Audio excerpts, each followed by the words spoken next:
and welcome to another special segment. And now it's 3.0 this week. I'm your host, Ilya Kurbanov, and I'm currently waiting on Brandon Graham to join me back. He had some computer difficulties as he's communicating with me today. We'll be talking yesterday's draft lottery, as a lot of you might be expecting some fresh news out of it. Now, knowing the actual draft order and the first 15 picks that could go either way, obviously, then the Eastern and Western Conference playoffs in the NBA, as we saw Golden State took care of business against Dallas last night, and Miami Heat took care of business 2 days ago against the Boston Celtics. And besides that, we have some heat coming from Patrick Beverley in the latest after Dallas Mavericks in a crazy fashion took care of Phoenix Suns. And no one really expected that to happen, at least not by 40 points. But and the two stars, Chris Paul, Devin Booker, both of them haven't had great games, obviously, as we know. But it's expected of them to perform. But Patrick Beverley might have taken it a little bit too far, and we're not the only ones who think about it that way. But some people also think that Chris Paul, in his 18-year NBA career, should have stepped up a little bit bigger. And we'll talk about it in more details as I'm still waiting on Brendan here to come on with me on this special segment this week. Besides that, there's so much action going on with the draft, with the combine, a lot of great news for some teams, some not so great news for others. And there's Brendan finally here. And Peter's giving me issues these days. I'm really, really apologetic. there's Brendan. It's all good. It's Sorry about that, fine. man. You're just No, giving me it's all issues. good. Yeah, but This it's is all it. good. How you doing? Listen, I'm about to take. You're gonna be singing a lullaby really soon. That's what I'm gonna say to you right now. You're insane for that one. First and foremost, you're insane. Number one. Number two, I don't think Boston is beating the Heat. Heat's got a That's, lot going on for them. So listen, listen. You've been the first game jitters. You've taken everything at face value in uh, the first game. Understand there's a lot about to happen. There's a lot about to change, especially right. Al Horford and Marcus Smart were not playing. You had to change up the coverages, so on and so forth, to get Jimmy Butler and a lot of those guys under wraps, and you couldn't do it. And Jason Tatum, his third quarter was not great. Jaylen Brown did not play good at all the entire game until the fourth quarter when the game was over. So really and truly, I think you can't drink that first game, potion. You got to wait for them to let everything marinate initially. You got to let everything marinate, man. Al Horford might miss game two. To be honest, he was at practice. He was at practice that same day before game one. And who knows if that's transferring over to other people. I don't know what the case would be, but listen, I don't know. I came in a little bit late, but you're starting out with the Eastern Conference. It could be a sweep. I really think that the Boston Celtics can definitely get this right back into their own hands, or it can go. It's not going to be a sweep. It'll be There's no chance it's going to be a sweep. okay. There we go. There we go. Marcus Smart's gonna come back. I never said it was going to be. I said Heat in 7. Did I not? 7. Yeah, you did say Heat. Exactly. I said Heat in 7. So, yeah. we'll see. We'll see how that goes. I think, all in all, we saw a lot of great defensive effort from the Miami Heat that game, especially from Bam Adebayo, who's been protecting the paint like no one else we've seen so far in the playoffs this year. He stepped up big, getting crazy blocks. That wedgie. He sent that ball. He sent that ball against the corner, and there's no chance for anyone to get to it. But let's rewind a little bit and let's talk about not the playoffs. Let's go straight into the lottery, as it's the actual latest news that we now know that the Orlando Magic will have the number one pick. And obviously, looking at what they have drafted in the past, now they have two guards in Jalen Suggs, obviously, and Cole Anthony. They also have Franz Wagner, who was named first team All NBA Rookie. rookie first team. Yep. Jesus Christ! Yep. And Okay. the one thing they potentially are missing is a second wing who will stretch the floor as a power forward. Someone like Jabari Smith, obviously, Yes. and perhaps a center. Mhm. But center, Mhm. They have Mo Bamba. it's Don't forget that they have Mo Bamba. they do exactly. That's exactly where I was gonna go. Right, they have Mo Bamba, who's been playing fantastic this last year, as in being in his fourth year in the league, and finally showing the strides that everyone expected him to have as a elite, defender around the rim, the paint protector, and getting the touches inside and trying to finish as many of those. But yeah, in the latest mock draft, we know that Jabari Smith is potentially the number one pick, and with Orlando Magic, it all makes sense. What are your thoughts? Yeah, I think that it's a no brainer. I think you cannot draft Jabari Smith out of Auburn. He has to be the I don't winner. know why I said Jabari Parker. Jesus Christ, for a second. Yeah. Like I said Yeah, Jabari Smith 2 seconds ago, and then yeah, I'm it's like, Jabari Smith. Jabari yeah, Parker. Jabari Jabari Smith. Parker was in that. Yeah. One thing I want to say is that, by the way, the NBA hates Portland. I'm so sorry, man. Oh, The Jesus NBA Christ. NBA hates Portland. Seventh pick. Seventh pick. The NBA hates Portland for some reason. And to be honest, I don't blame them because it's Portland, it's Oregon, and it's your team. I understand, but I just don't think they're ever going to sniff an NBA Finals for a long time without the likes of CJ McCollum and of course Dame not being healthy right now. But with that first pick, of course, it has to be Jabari out of Auburn. Okay, there's a lot of guys that could potentially go. A lot of people are saying speculation said that they might even go Paulo Banchero, but I think that would be a mistake if they go Paulo Banchero. I think Oklahoma City will probably benefit from Apollo, or there's some other guys too you know really well as well. A lot of guys coming out that are supposed to be really good. I like OJ Abaji. OJ Abaji Oh, is my guy. That's the guy I think that would benefit any team right now. There's quite a few guys. I mean, you can go down the list of all the prospects, right? But yeah. got to be Jabari. Oklahoma City getting the second pick is a big deal. Like they already have all these assets. They're going to be even better in like 3 or like they have so many assets, it's ridiculous. I'm surprised they got the number 2 pick. I thought Portland would probably sneak in there because they were much better than the Portland team this year. So I'm just surprised that Portland got bumped down all the way to 7. Indiana was pretty poor, but not as bad as Portland was. I hate to put all this on Portland, but it's gonna be interesting, man. I just think the NBA hates Portland, man. What do you think? I mean, as the way that the season has gone for Portland, obviously not great. They had to trade a lot of assets to secure this lottery pick. And in assets, we obviously talking about CJ McCollum, who is one of the best guards in the league, creating his own shot, getting to the rim, and creating for others. But I think, the one thing that really screwed Portland over is the fact that New Orleans made the playoff push and they made to that first round of the NBA playoffs, which made Portland lose a potential second lottery pick in the same draft. They, in the beginning, had obviously a top 6 and a top 10 projected with the way things were going. And now, obviously, we have a number 1-7 in Portland.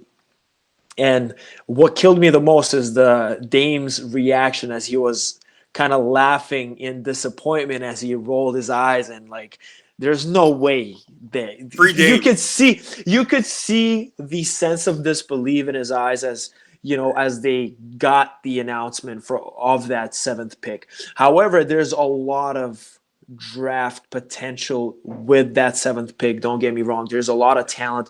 Ben Mathurin, he's projected on most of the draft boards to go to Portland. Then guys like Keegan Murray out of Iowa, who was Big Ten, if I'm not mistaken, he was Big Big Ten Ten player of the Player of year. the Year. Yeah, he was. He was. Yeah, and he's the type of guy who can stretch the floor, who can create his own shot around the 3 at 6'10". You know what I mean? He's by no means he's not a Kevin Durant. By no means he's not LeBron James or whatsoever. But in a young guy that they'll be getting, he made a lot of strides from his freshman year to up until this year with Iowa, and you saw a lot of potential as he continues to grow as a player. But nonetheless, guys like Shaden Sharp, guy, out of Ontario, another kid, Canadian kid that can provide for any team at this point, regardless of the fact that he has not played a single game for Kentucky this year. That does not hurt his stock because we all know the talent, we all know the athleticism, and how he can get to the rim, how he can knock down shots and create his own shots. Obviously, a lot of players have weaknesses, and in a first year, there's a lot of adaptation for most players. Some draft CBS, Gary Parrish has actually Ochai Agbaji going to Portland. So you never know, right? There's a lot of talent that you can look at that can develop alongside with Damian Lillard and the pieces that they have, Anthony Simons, and possibly if Yusuf Nurkic can actually stay healthy for a full year. We don't know how they can perform, but I think Jabari Smith is a lock, as a number one pick. I'm kind of not sold on Chet Holmgren being number two. Okay. Not because, no, I don't think he's going to be a bust. Right. By no means.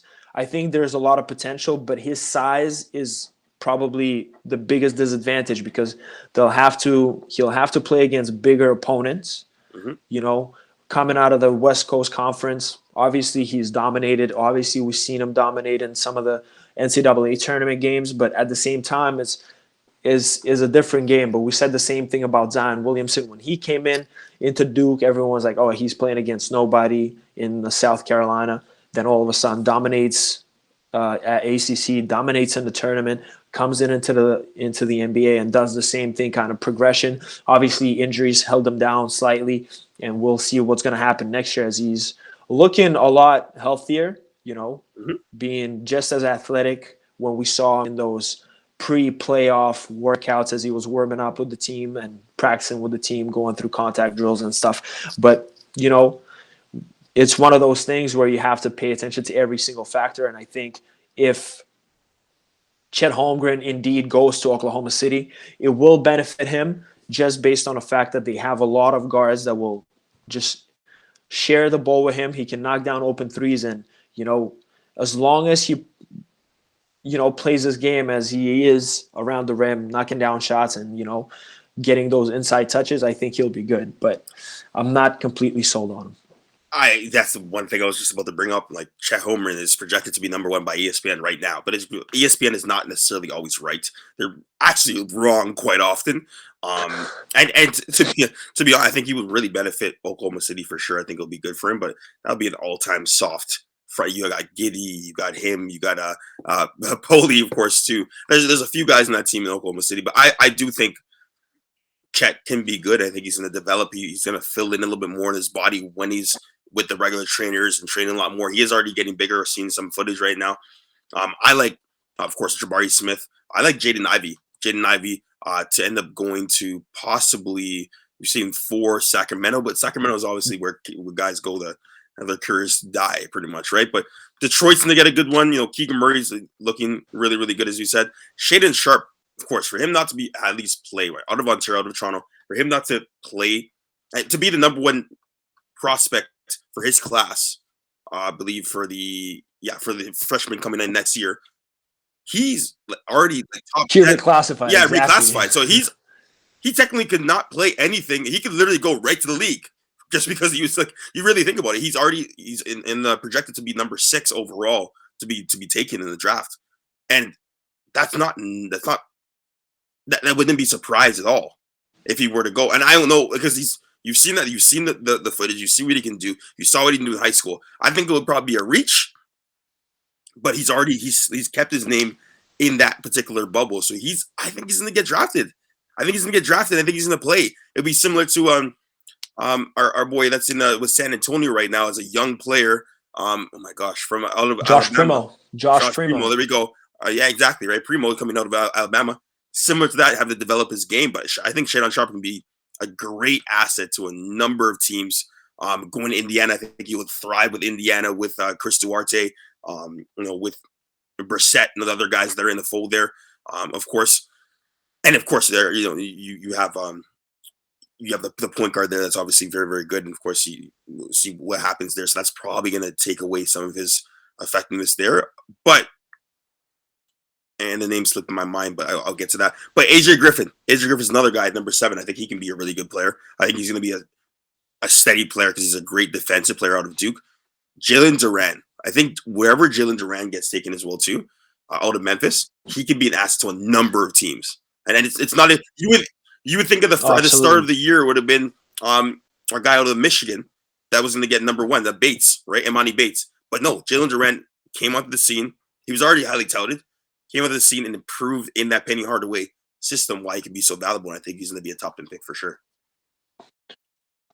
Yeah, and Jalen Duran also is one of those guys who is potentially could land in Portland or the Knicks. So there's a lot of speculations, obviously, at the moment because the combine is currently in progress, and we know that some of the numbers have been already delivered in terms of statistics, in terms of height, length, athleticism. All those metrics and tests have been done, and there's a lot of athletic guards in this draft class. Oh my gosh. Thinking of Kennedy Chandler, who recorded a 40-inch vert, a guy who is hardly 6 feet tall, coming out of Tennessee. Not 6 feet at all, exactly. But if you think about it, this draft is not as weak as people might think. Mm-hmm. There's a lot of talent. It is loaded with talent, matter of fact, right? Paolo Banchero, who we haven't really discussed about. There's a lot of, I haven't been on Twitter throughout the last 2 days. Work, obviously, there's a lot of things. But there's more hype around, obviously, Jabari Smith and Chet Holmgren. Right. But there's not as much hype around those guys. And there's a lot of players in this draft, like you said, Jaden Ivey, probably one of the fastest players in this draft class, if not the fastest. Getting to the rim with ease. The only weakness maybe is the shooting. I wouldn't say he's the best shooter in this draft, but still he can. I saw him knock down tons of clutch threes in the Big Ten this year, during the regular season. He's one of those guys that you can rely on to be in the clutch. If you need him to get a bucket, he can do it. So there's a lot of talent, and obviously we shall see how it goes. Come June time, we'll definitely have a great picture of what's really going to happen. And from that point on, just turn out. When you talk about athleticism in this draft, you got Shaedon Shot. How I wonder how Coach. I have a few things to say. Coach Cal is probably kicking himself right now because Shaedon is projected to be top 10.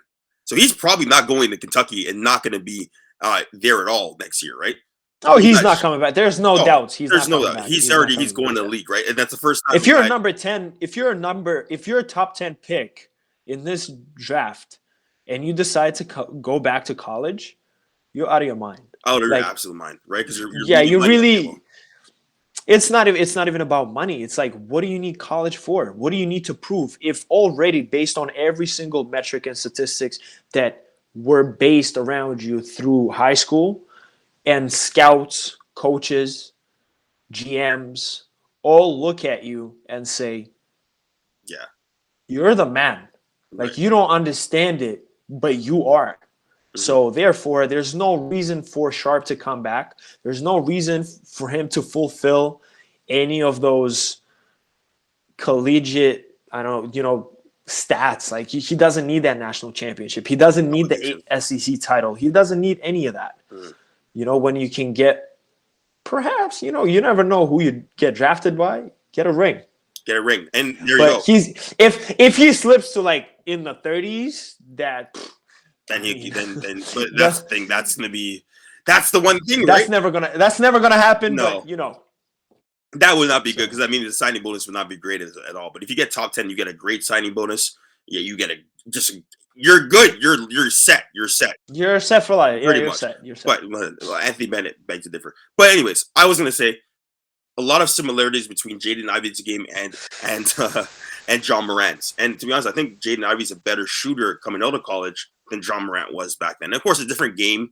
You could even say back then it was a little bit of a different game, and he was just so athletic, at Murray State. He can get to the basket at will without being denied, and was beating some of the better teams like Florida State's. And Florida State was a great defensive team and still are, but it's still dismantling. He's just a special talent. But yeah, Jalen Ivey, I think is going to be a starting point guard for a team very soon, and I think can definitely uplift any franchise he gets sent to. Shaden Sharp too, but you're seeing him play against high school kids, and high school. To be honest with you, he was just dominating down here for a while, and yeah, he is the man. And I think that I just find it as a college basketball purist, just like yourself, or someone that actually really enjoys the game. You're right. You don't want to go back and benefit the NCAA, benefit these schools. They're making millions of dollars off you. You're making money as well too with NIL, but there is no point of going back.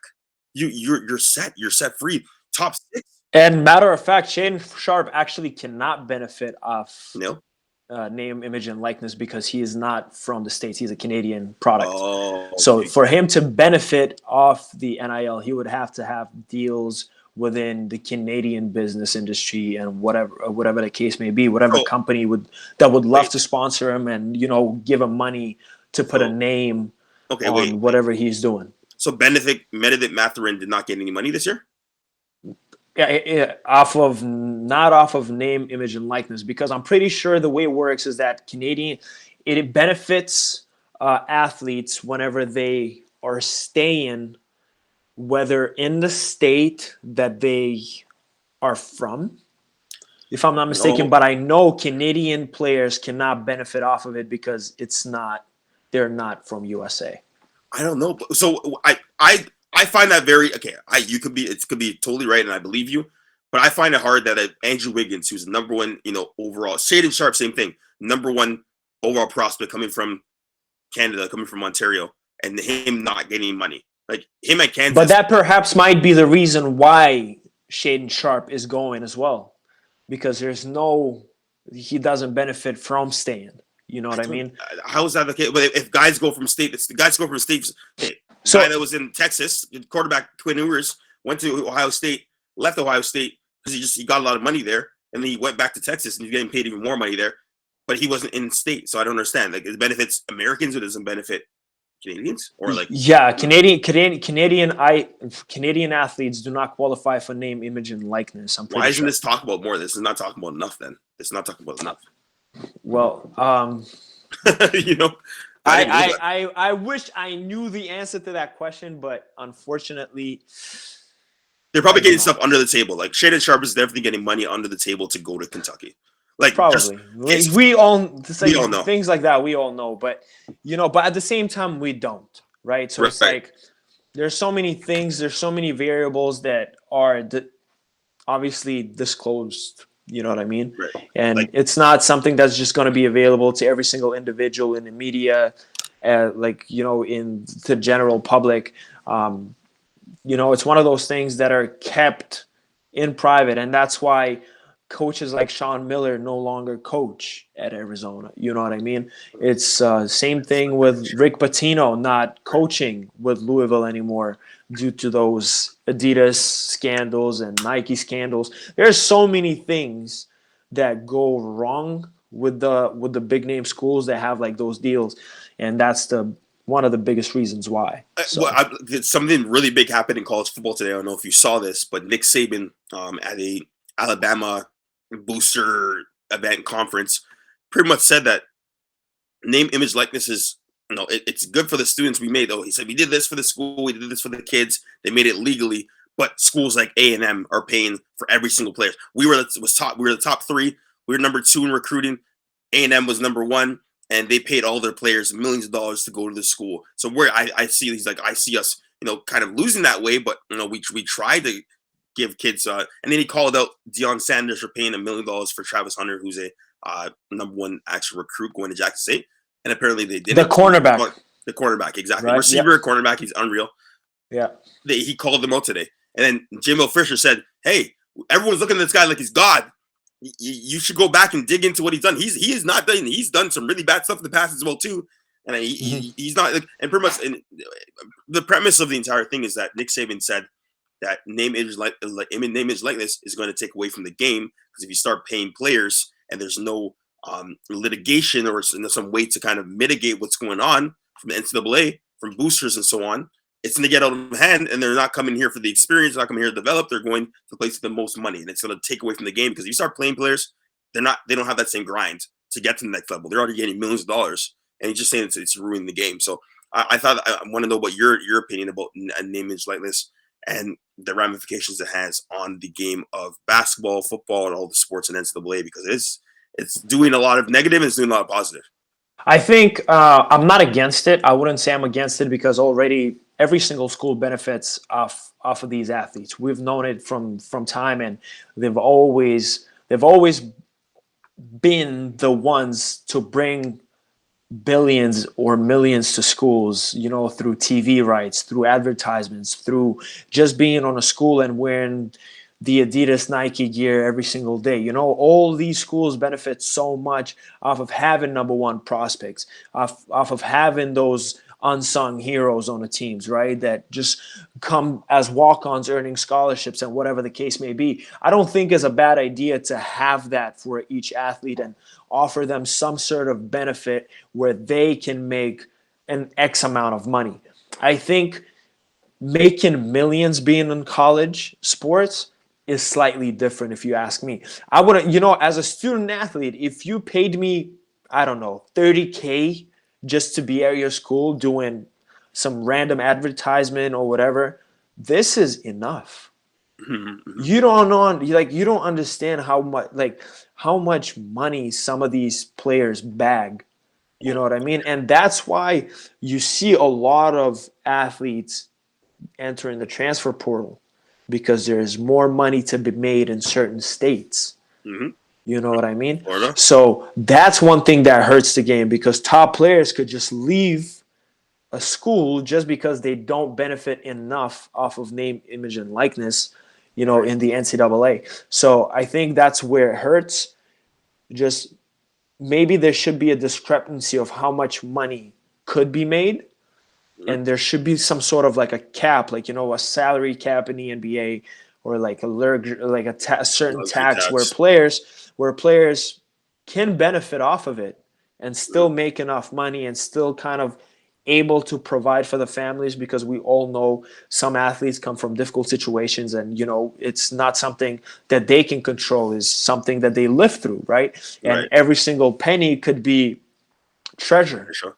Yeah, exactly. You know what I'm saying? So that's how I feel about it. I think there should be some sort of cap on it in terms of how much money that athletes can make. But that again, you know what I mean? It's like you cannot exactly. So it's like boosters. So there has to be something that could be done. But once again, I'm not Mark Emmert. I cannot, make these decisions. I'm not the one who is talking about them. He was the same person who was once saying, "Oh yeah, they're athletes. They're not professionals, so they shouldn't be paid." And now here we are in this situation where they can benefit off something. But let's move on from college and NBA draft as we are approaching that stage in the NBA season. But the Eastern Conference Finals, we kind of slightly touched about it. And obviously you have Boston in 6. I have Heat in 7. It's going to be an interesting matchup. I feel like they do match up fairly well against each other because you have Jimmy Butler and Bam Adebayo who can easily match up with Jason Tatum and, Brown, obviously. Brown, yep. And then, guard play is slightly different because you have Marcus Smart on one end, and then you have Vince. Forgetting Gabe Vincent. Gabe Vincent, there we go. Gabe Vincent on the Heat, who's starting now since Kyle Lowry has been lingering with injuries and stuff. Yep. And then you have Tyler Hero, obviously coming off the bench and being the X factor that he's been all season. Max Strus. Max Strus is knocking down open trays left and right.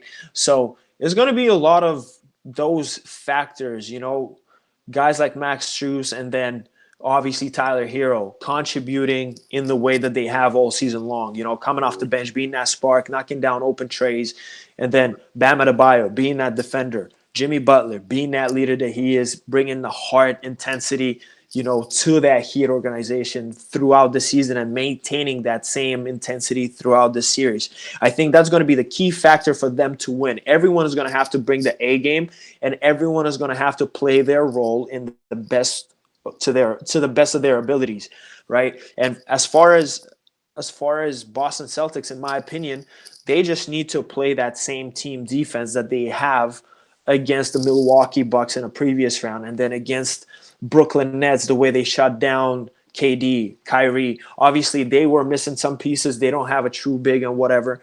But at the end of the day, they got the job done by shutting down the opposition's best players. Yeah, Right? So 100%. they'll have to, and you cannot have Jimmy Butler go for 40. You cannot No, afford that no. because especially for the Heat, knowing that their leader, their best player, is having a great night, it just allows everybody else around him to play that much more freely, have Mhm. that space, have the confidence, have that, adrenaline pumping. Everyone is like hyped up and Mhm. everyone plays to that level. There's no way team is going to lose, right? So for Absolutely. And I Boston was is gonna, really shutting down the best players and getting the job done on the and defensive you end. you spoke about the other two matchups, and it's a great point you made. Like they shut down Kyrie and KD, right? They can prime and they can literally focus on them, boxing whatever it may be, throw in two mans at them if they need to. Giannis not having Chris Middleton, they can focus on Giannis. They can focus on getting the ball out, Drew Holiday's hands, so on and so forth. But with the Miami series, they don't match up too well with them. I know this. I know I've chosen them in six, and I know it's absurd, and I don't know if I really believe it right now, to be honest. But in those two previous matchups, you have guards, Jaylen Brown and Jason Tatum, that are excellent on-ball defenders and guys that can really get their own on the other end, right? And they match up well with those two teams.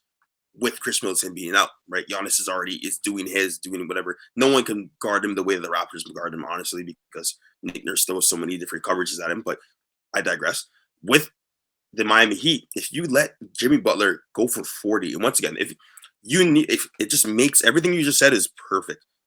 If he gets off, everyone else, Max Strus, Tyler Hero, everyone they just don't match up well with them. There's too many guards in that team that Grant Williams has to go out and probably put on a show for. It's tough.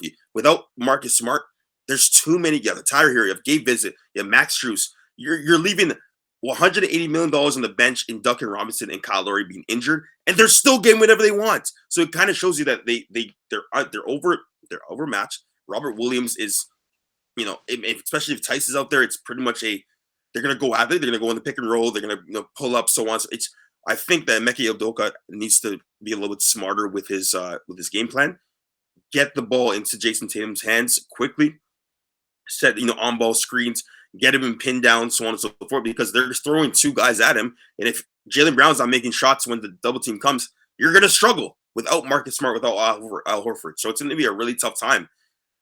I just say all this to say this: the Miami Heat guards are too talented. They can make their own. They can create their own shot too well for Jimmy Butler to get 40 points. And if that happens, they're going to lose every single time. If he scores 30 points every game this series, they're going to sweep them.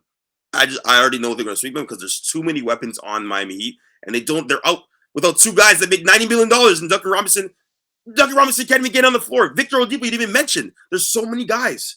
It's a terrible matchup for them, and I know in my heart of hearts, I know Miami's going to win, but I want to take Boston just to kind of see, can they do it? Can they get there? No, Miami Heat are too balanced, too many players, too many guards that can create their own shot. It's a nightmare. It's a matchup nightmare, literally.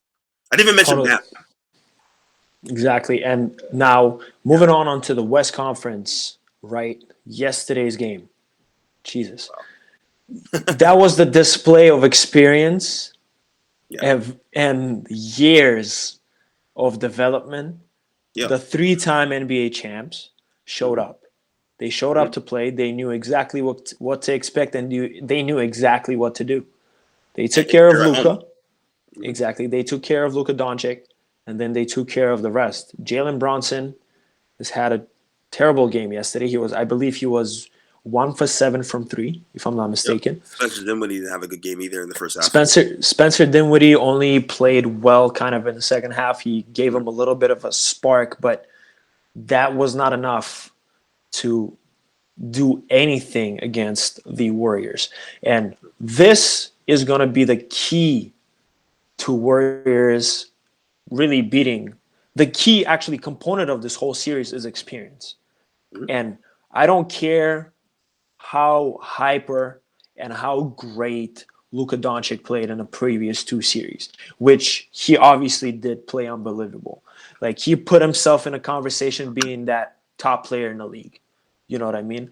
Without even having that big of a resume to show for it. At the end of the day, he still dropped 40-point games against far more experienced Phoenix Suns with Chris Paul and obviously Devin Booker, who unfortunately did not show up in a game 7, which happens. But yet again, for Luka and the Mavs to win the series, they will need to virtually play a perfect game every single game down the road if they want to have any chance against this Golden State Warriors. Because Steph is, we've seen playoff Steph. Yeah. Different and what he did yesterday was nothing short of incredible. Yeah. Right? And that's just, And that's just being Steph. And then you add Draymond Green, once again, that intensity. The energy that I saw from him after that block yesterday, and I was like, let's go, Ready? as if I was on the floor, and I'm not even a Warriors fan. You know what I mean? Yeah, It's like one of those things that gets you hyper, that gets you like into the game as if you are there in the Oracle Arena. You know what I mean? But you weren't. So it's like that energy just goes like, imagine how it feels on the floor. Imagine being one of the Warrior players or one of the fans that are in the arena. Like it just erupted as soon as that block happened, right? And those things, those players, they've been there, regardless of how undersized they might be. Yes, Kevon Looney is only 6'9", 6'10", and he's playing a starting center. Once you go down the bench, there's nobody taller than him. Like if you think about it, but yet Steve Kerr and the company make it work.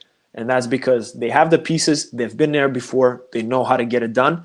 And I think they will get it done. I would give Mavs the benefit of the doubt, and I'll say 4-2 for the Golden State Warriors. But I hardly believe in it. Yeah, that's a great question. I know you said Oracle Arena because it seems like the Oracle at Chase Center, but same thing. It's still the Oracle. It's just in San Francisco now. But I'm too used to it. So yeah, exactly. You're used to the Oracle Arena. And back to what you said about Jalen Brunson and Luka Doncic. One of the reasons why they're there, and you're right, they have to play perfect games going forward. They need to play Game 7s against the Phoenix Suns from here on out. But with Luka Doncic and Jalen Brunson, they're both, I know we've said this before, but they're both guys that have been there before. And I know you talk about experience. There is a different beast when it comes to experience. I don't think it's more so about experience. In this, I just think it's about talent in this matchup. Because Luka Doncic is 16 years old, playing with the best in Real Madrid, pretty much playing with the best in the second best league in the world. He's already played in championship games. He's taken his team, his country's team, where they've never been before in the finals, right? He's played in big games. He's not shy about the moment at all. Jalen Brunson's been to championships. He's been there before. So they have that, that camaraderie. They have that more so that killer mindset in a sense where they know how to play big games. I'm not taking that away from them. And Jason Kidd's a great coach. I just think it's a matchup nightmare. I just think that Dorian Finney-Smith, Spencer Dinwiddie, Reggie Bullock, Kleba do not match up to a Kevon Looney, a Jordan Poole, Andrew Wiggins, Clay. Kuminga, if you really need to get him in there. There's too many guys. It's just too many guards that can create their own shot. Too many small forwards that can create their own shot. Too many guys that can get on transition. This is what I feared too. That's the reason why I want to have a Suns versus Warriors series. I think that the Suns match up a little bit better with them. It's all about matchups. You know this. You're a basketball player. You already know this. There's too much firepower on the Warriors, and I think this could be a sweep. I think this could be one of those. And to be honest with you, I put a bet down. Wanted Klay Thompson to hit 2 threes. He hit 1-3 all game, and they still won by 30 points, like around the 30 point. He didn't even go off. He got to the basket, did what he needed to. He didn't play him in the fourth quarter, right? So it's one of those things. In the Chase Center, they're dangerous. They have that camaraderie. They have the perfect mix of young and veteran players. Whereas Luka has to do most of it himself. With Kleber's not playing well, Dwight Powell has to be on the boards, and they can't really rebound the ball, and they're not a great offensive rebounding team. So that's one thing that takes away from them.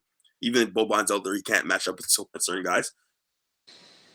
It's just a terrible matchup for the Mavs. And I know a lot of people, a lot of opponents were saying that, it's a bad matchup for the Warriors. No, the Phoenix Suns, that was a bad matchup for them. This is a good matchup for the Warriors. A lot better matchup for them against this team than against the Memphis Grizzlies, and that's just my take on it. And I think it's going to be a short one. Golden State, from the start of the playoffs, I said they're going to make the Western Conference, going to get it out. I knew there's something to happen because they're just playing so well at the right time, and I think they're primed to win the championship. Unless they play the Miami Heat, I think it's going to be a perfect matchup for guards to play against each other because they have the most balanced roster when it comes to depth in the league. I think is Miami and Golden State. I think that would be a perfect matchup, right? Like you said, it's one of the two of the teams that have kind of a size disadvantage. There's no tall centers, right?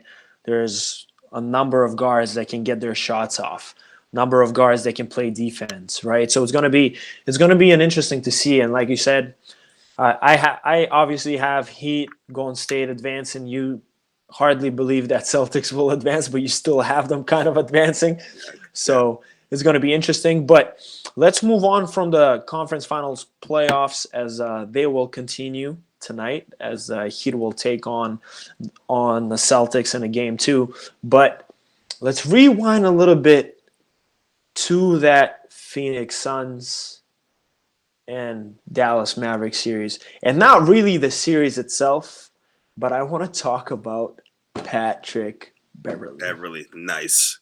Patrick Beverley, dude, I think ESPN banked on him absolutely. to be on the last 3 days to either be on a Get Up, First Take, you name it. Mm-hmm. Right? He's been everywhere. And he's been saying some questionable and outrageous things about NBA players. You know what I mean? And it's fine. It's fine. He's speaking his mind, and nobody can tell him not to, right? Mm-hmm. So, but in my opinion, I think he took it too far in terms of what players can do, what players can't do. Yes, skill is one thing, but you cannot talk about veterans and certain players the way he did, right? Obviously, when Jeremy Lin tweeted out, I hope I see Chris Paul win that ring, he deserves it, right? He does deserve it, don't get me wrong.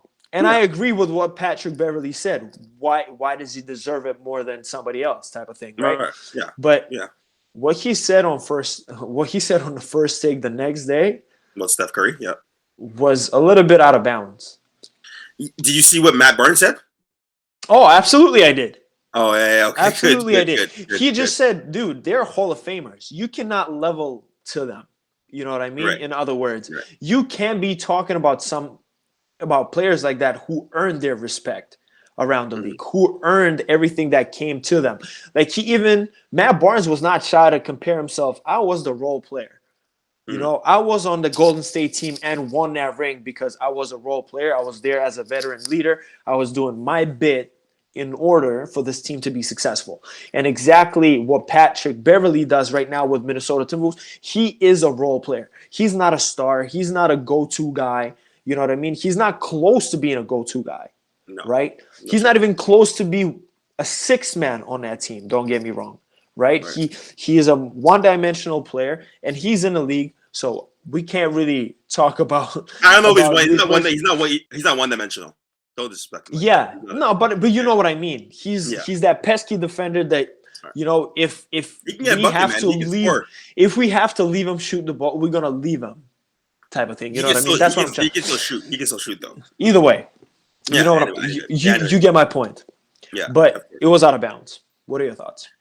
Yeah, I love it. I love that. We get your popcorn ready. You want him to say outrageous things. And of course, then when they brought up James Harden, and remember he's a former teammate of Jim Harden, goes to clubs and whatnot with James Harden, and they said, "Hey, do you give him the max deal? He's already going to make the max. He has to opt in to 47.5 million for next year, so he's going to get that money." But he defended James Harden, and say like, "Why wouldn't you? Like, he's just going to take money from somewhere else and do the exact same thing and make."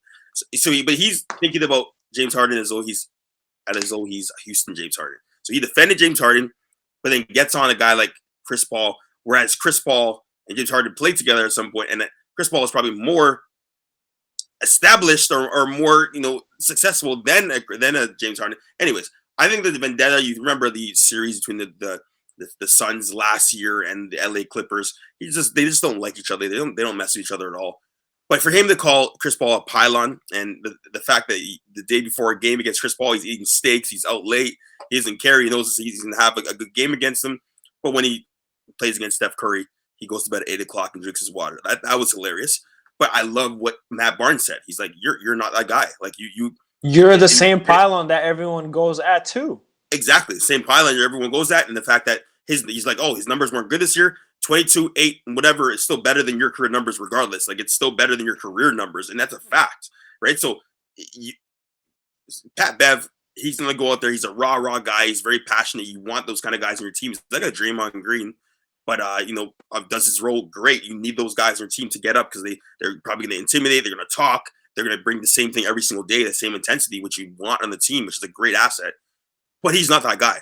And I think it was more so a knee-jerk reaction. I think ESPN does that a lot where they bring guys in where they saw that tweet like, yo, get this guy on a plane, bring him to Bristol, we're going to talk to him. We want him to make comments about everything that happened. And it's great. It's great for TV. It's great for everything there. And to be honest with you, it was a reaction right after the game where they lay a stinker and they played the worst game of the season. They probably played the worst game in their careers. Yes, that was. But the thing is, for that to happen on Game 7 is unacceptable.